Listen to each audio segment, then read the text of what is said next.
Custodial torture کرے، ان کو ذلیل کرے، انہیں برہنہ کرے، چاہے وہ سیاسی کارکنان ہوں، سیاستدان ہوں یا حریت فکر رکھنے والے صحافی ہوں، ہم سب کے لیے آزادی کی یہ جدوجہد لے کر آگے بڑھنا چاہتے ہیں۔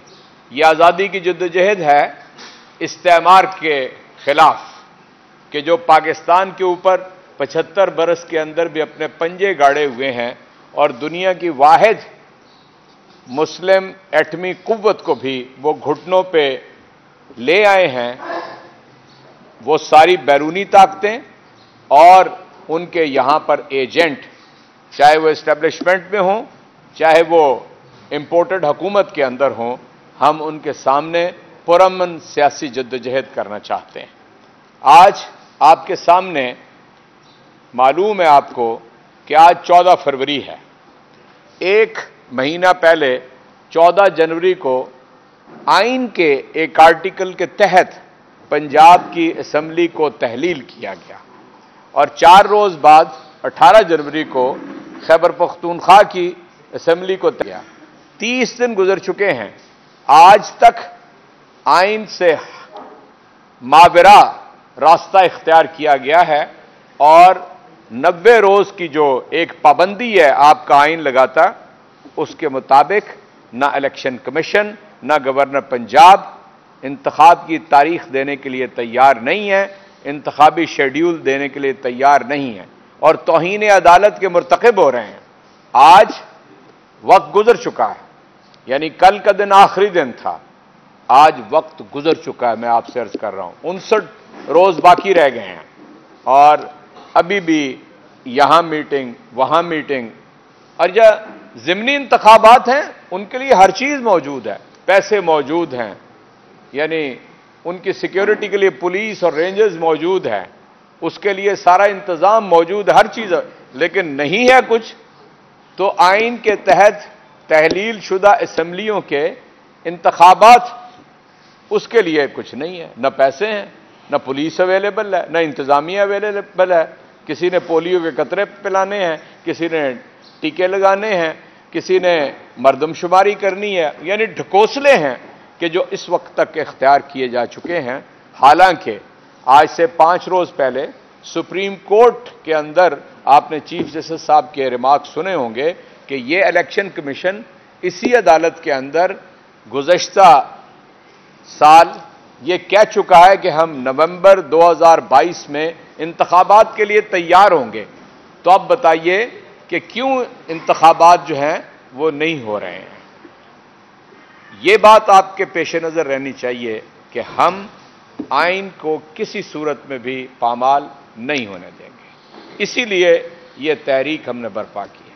دوسری چیز جس کے لیے ہم اس جدوجہد کو کر رہے ہیں، وہ میں اور آپ اس کا براہ راست شکار ہیں۔ عام آدمی، غریب آدمی، متوسط طبقہ اور جو نچلا متوسط طبقہ ہے، یہ سارے طبقات جس سے میرا بھی تعلق ہے، مجھے پتہ چلتا ہے کہ 10 ماہ کے اندر اندر آمدنی میں تو کوئی اضافہ نہیں ہوا، لیکن اخراجات کے اندر اضافہ ہو گیا ہے۔ اور اگر پرچون کے آپ قیمتیں رکھیں، یہ میں ایس پی آئی اور سی پی آئی کو ڈسکس نہیں کرنا چاہتا، میں ایک عام آدمی ہوں، جا کے بازار سے سامان خریدتا ہوں تو مجھے اندازہ ہوتا ہے کہ تقریباً یعنی قیمتیں 1/3 سے نصف تک بڑھ گئی ہیں۔ مثال کے طور پہ ایک ریسرچ کے مطابق جس کی آمدن 30,000 روپیہ تھی، اب وہ 20,000 کے برابر ہو گئی ہے، اتنی اشیاء وہ بازار سے خرید سکتا ہے۔ چنانچہ اس سے اندازہ لگا لیں کہ 1/3 اس کے پاس اب رقم نہیں ہے اپنی ضروریات زندگی پورا کرنے کے لیے۔ احساس پروگرام کے تحت، صحت کارڈ کے تحت، یعنی کامیاب پاکستان کے تحت جتنی مراعات کہہ لیجئے یا سہولیات کہہ لیجئے، یا جو 70,000 وہ دکانیں پاکستان کے اندر کھل رہی تھیں جہاں پر سبسڈی دی جا رہی تھی، وہ سارا نظام بند کرنے کی کوشش کی جا رہی ہے، عملاً بند ہو کے رہ گیا، اور یہ آج کی کیفیت ہے۔ لیکن آج بھی میں آپ کو یہ بتا دوں، میڈیا کے اوپر ہر چیز واضح ہے کہ اگر 170 یا 180 ارب روپے کے مزید ٹیکسز لگنے جا رہے ہیں تو پھر بتائیں کہ اس قوم کی آواز کون بنے گا؟ کیا میری تقریروں سے، میری پریس کانفرنس سے جب کچھ ہوگا؟ اس حکومت کے اوپر دباؤ بڑھانے کے لیے ہم جیل بھرو تحریک جو ہے اس کو آگے بڑھانا چاہتے ہیں۔ اور کیوں بڑھانا چاہتے ہیں؟ میں دوبارہ اس بات کو اس نقطے کے اوپر کہنا چاہتا ہوں تاکہ اس ملک کے اندر عام انتخابات ہو جائیں۔ جس حکومت کو اور جس وزیر اعظم کو کہتے تھے یہ سلیکٹڈ ہے، جس کو کہتے تھے کہ 2018 کے انتخابات ٹھیک نہیں ہوئے، اس نے آتے ہی کہا کہ آپ آ رہے ہیں تو انتخاب کرا لیجئے، دودھ کا دودھ پانی کا پانی ہو جائے گا۔ پھر ان کے کوئی درجن بھر پی ڈی ایم کے لیڈرز ہیں جنہوں نے کہا کہ جس روز آپ پنجاب اور خیبر پختونخوا کی اسمبلیاں تحلیل کر دیں گے ہم فوراً عام انتخابات کا اعلان کر دیں گے۔ اب تو کوئی تھوک کر چاٹنے کے لیے بھی تیار نہیں ہے، اس بات کا جواب دینے کے لیے کوئی بندہ اویلیبل نہیں ہے۔ اور میرے دوستو، یعنی وہ باجوہ ڈاکٹرائن ہو، وہ بھی ہمیں صحافیوں نے بتایا کہ یہ فرمایا انہوں نے کہ میں نے عمران خان کا اقتدار ختم کیا۔ انہوں نے فرمایا کہ پاکستان کے لیے تباہ کن تھا۔ انہوں نے اقرار کیا کہ رجیم چینج کیے وہ کیٹلسٹ کے طور پہ موجود تھے۔ اور کل ایک آپ کے سینئر صحافی نے بتایا کہ پہلے باجوہ ڈاکٹرائن تھا، اب حافظ ڈاکٹرائن ہے۔ مجھے بتائیے کہ کیا یہ ملک ایک آئین نہیں رکھتا؟ کیا ایک متفقہ دستور اس کے اندر نہیں ہے؟ میں آپ سے عرض کرنا چاہتا ہوں، آپ میں سے بعض دوست شاید اس وقت ہوش کی عمر میں تھے، لیکن میں تھا۔ 23 برس تک اس ملک کے اندر کوئی متفقہ آئین نہیں بن سکا۔ 56 اور 62 کے دساتیر ہوئے، وہ ڈھکوسلا تھے، لیکن 73 کے آئین تک پہنچتے پہنچتے آپ اپنا آدھا ملک گنوا چکے تھے۔ پتہ ہے آپ کو اس بات کا؟ یعنی بالغ رائے دہی کے انتخاب آنے تک ہم آزاد تو ہو گئے، لیکن جو استعماری نظام تھا اس شکنجے سے نہیں نکلے۔ مربوں کے مالک ووٹ دیا کرتے تھے، دولتوں کے بینک اکاؤنٹ رکھنے والے ووٹ دیا کرتے تھے، غریب آدمی تو ووٹ دینے کی 23 برس تک اس ملک کے اندر اجازت ہی نہیں تھی سرے سے۔ چنانچہ آپ یاد رکھیے، دستور متفقہ ہے واحد دستاویز، اس سے آپ انحراف کریں گے، ملک کو نقصان پہنچائیں گے۔ جو لوگ آج ان سے جب پوچھتے ہیں کہ بھی 90 روز لکھا ہوا ہے انتخاب کا اور اب آپ کیسے آگے، وہ دیکھ لیں آپ ہو جائے گا۔ کیا جواب دیتے ہیں؟ دیکھ لیں آپ ہو جائے گا۔ آپ کیا کہنا چاہتے ہیں؟ پھر کہیں کہ آرٹیکل 6 نہیں آرٹیکل 6 اس کے اوپر نہیں لاگو ہوتا، تو کیا ہوگا پھر اس ملک کے اندر؟ آپ ایک خطرناک کھائی کی طرف آگے بڑھ رہے ہیں اور آپ ملک کو لے کر ڈوب رہے ہیں۔ آپ یہ دعویٰ لے کر آئے تھے کہ عمران خان جو مہنگائی لے کر آیا ہے ہم اس مہنگائی کو ختم کریں گے۔ آپ یہ دعویٰ لے کر آئے تھے کہ دنیا کے اندر پاکستان کے ساتھ تعلقات جو ہیں دوست ملکوں کے وہ متاثر ہو گئے ہیں۔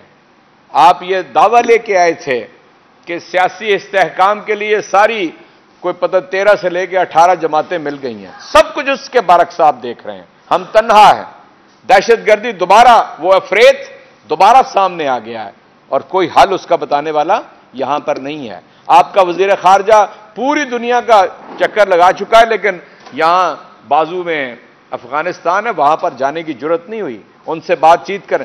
یعنی دوحہ ٹاکس عمران خان کا ایک کارنامہ تاریخ کے اندر لکھا جائے گا اور اس کے نتیجے میں امن قائم ہوا۔ پاکستان کی اتنی واہ واہ ہوئی کہ ہم نے تقریباً 55,000 ڈپلومیٹس، این جی اوز کے ایگزیکٹوز اور اس درجے کے لوگوں کو افغانستان سے اسلام آباد کے ذریعے دنیا میں ہم نے سیف ایگزٹ دیا، ہم نے موقع فراہم کیا اور ہم نے ہی ایبسولوٹلی ناٹ کہا۔ کیوں؟ اس لیے کہ ہمیں اندازہ تھا کہ اگر خارجہ پالیسی واپس اسی نہج پہ جاتی ہے تو دہشت گردی بھی واپس اسی نہج پہ آ جائے گی۔ چنانچہ میں نے آپ کے سامنے 4 نکات رکھے ہیں۔ نمبر 1، عدالتوں کو آزادی ہونی چاہیے کام کرنے کی، کہ جو پامال کرنے کی کوشش کی جا رہی ہے، ٹیلی فونوں کے اوپر احکامات دینے والوں کی اولاد آج ہدف بنا رہی ہے، جو لوگ بریف کیس بھر کے دے کے آئے تھے ان کی اولاد آج ہدف بنا رہی ہے عدلیہ کو. اور دوسری بات میں نے آئین کی آپ کے سامنے رکھی ہے. تیسری بات، کسی طرح کی بھی ماورا جو قوتیں ہیں ان کی مداخلت کی بات آپ کے سامنے رکھی ہے. اور میں نے آپ سے یہ عرض کیا ہے کہ مہنگائی کا فریت عام آدمی کو کھا کے رہ گیا. یہ 4 نکات ہیں جس کے اوپر ہم آزادی کی اس جدوجہد کو آگے بڑھائیں گے.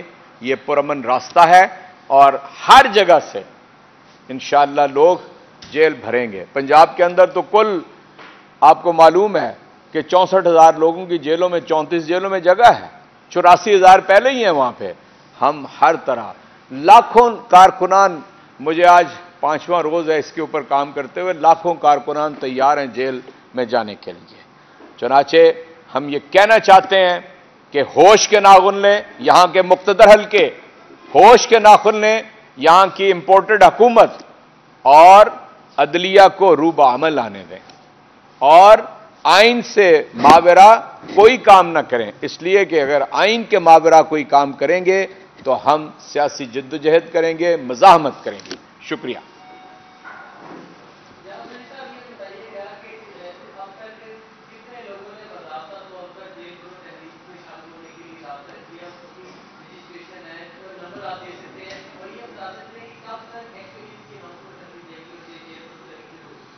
میں آپ سے لاہور کے فگرز شیئر کر سکتا ہوں.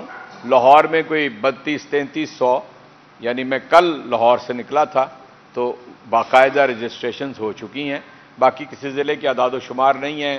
میں گزشتہ روز پشاور گیا تھا، وہاں پر ریجن کی میٹنگ تھی. جو پشاور ریجن ہے اس میں 6 اضلاع آتے ہیں، وہ اس کام کو شروع کر دیں گے. آج میں کچھ دیر کے بعد راولپنڈی جاؤں گا. تو اس طرح یہ بتدریج ہم اس کو آگے بڑھا رہے ہیں، اور یہ انشاءاللہ یہ پورے ملک جو فیڈ بیک آ رہا ہے وہ یہی ہے کہ لاکھوں لوگ اس کے لیے تیار ہیں. جو دوسرا سوال آپ نے کیا ہے مجھے اس کی اجازت دے دیجئے میں جواب دے دوں. یہ جس روز ہم سمجھیں گے کہ اب پورا نظام معطل کر کے اور انتخابات سے انحراف کیا جا رہا ہے، وہ پہلا دن ہوگا. سب سے پہلے لاہور کے اندر گرفتاریاں پیش کی جائیں.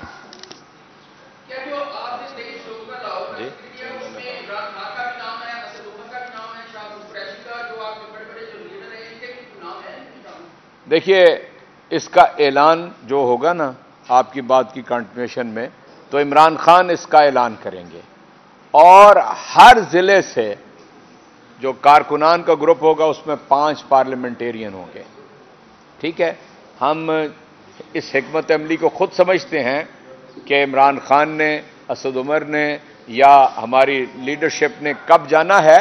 آپ کو معلوم ہے کہ ہمارے کوئی 600-700 ارکان اسمبلی موجود ہیں. اس طرح ہم اس کو آگے بڑھائیں گے. کارکنان تنہا نہیں ہوں گے، ہر گروپ کے ساتھ 5 پارلیمنٹیرینز ہوں گے. شکریہ جناب. بول اڑائے گا سب کا ہوش، بھول جائیں گے سب اپنا جوش. دیکھیے پاکستان کی سب سے بڑی PSL ٹرانسمیشن ثقلین مشتاق، رمیز راجہ، سہیب الوی، جمیل فاروقی اور فہیم خان کے ساتھ. کھیل کا جنون روزانہ رات 11 بجے صرف بول نیوز پر. سبسکرائب کریں اور بیل دبائیں تاکہ کوئی خبر رہ نہ جائے.